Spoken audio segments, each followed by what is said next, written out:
Hello, Lorraine here from Wireman's Whimsy. Today I'm going to do a sewing video. I'm making these cute little drawstring bags for an Easter treasure hunt. So I'm making a dozen of them, and I thought I would just step through how I've been making them. And I've kind of pre-done some of the steps so that I can show you. I've taken a 4.5 inch by 15 inch strip of fabric, and then I serged all the way around the two long edges.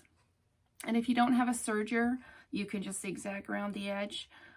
I want these to last a long time. I want them to be a tradition, an heirloom thing that comes out every Easter.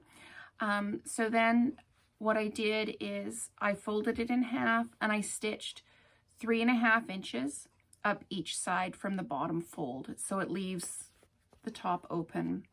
And then I stitched a hem seam down each edge, and I've got one left to do, and I'm just going to tack in my serger end thread, fold it over, and just run it through the sewing machine. And I'm using about 1/8 of an inch stitch on here just to catch it all in so it's neat and tidy. So back stitching at the start of the seam, running it through and stopping before I get to where the side seam is, and then just doing a back stitch so that it locks it in place, trimming that off. Now the next step, once the hemming is done, is to press it over 1/2 inch and then another 1.5 inches, and it should then meet where the seam ends to sew it together and your flaps start. So then you just sew that across, and I sew again with 1/8 of an inch seam to start with, back stitching at the beginning, and then forward stitching through 1/8 of an inch and back stitching at the end, and then trimming off my threads. And then what we're doing with this is we're actually tacking the flap down, and we're going to make the ribbon casing as well. So I'm going to come up another about 1/2 inch, and then with a second line of stitching, back stitching at the beginning, and just running that all the way through to the other side, back stitching at the end. So that has actually made our casing, and the edges are nice and tidy, everything's tucked in, nothing's going to fray. So then we have to do the same thing on the other side.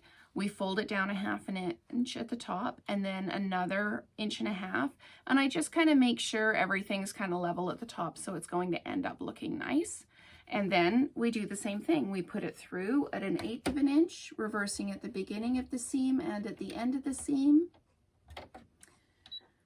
So we'll just run that through, and it makes it a really nice casing. It finishes it off nicely. And we'll just run that through and back.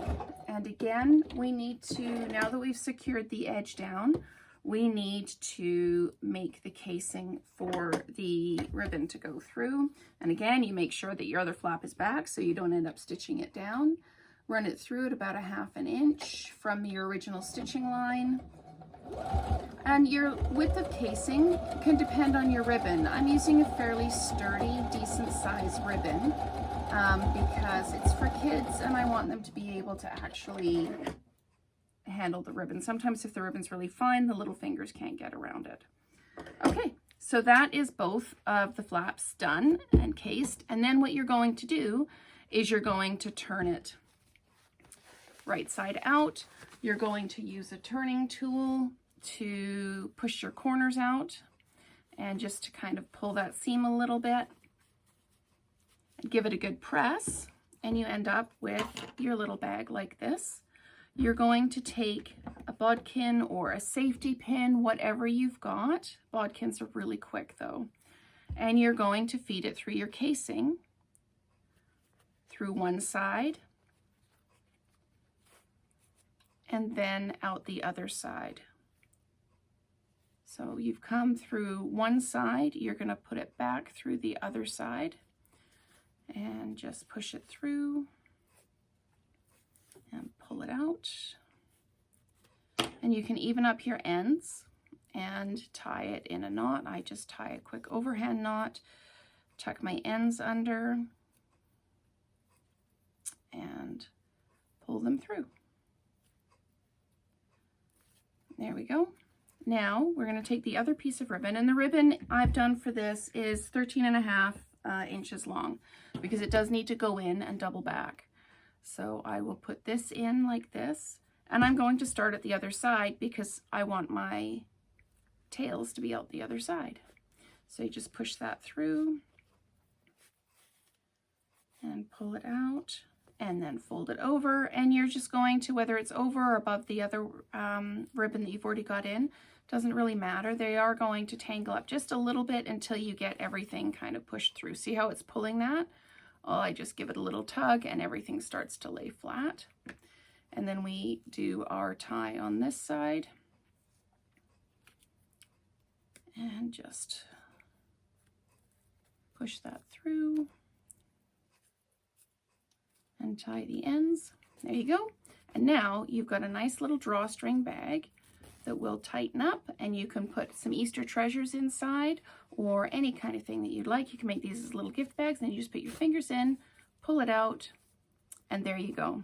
So thank you very much for watching the video today on how to make these little drawstring bags. If you have any questions, please message me below, and we will see you next time. Thanks so much.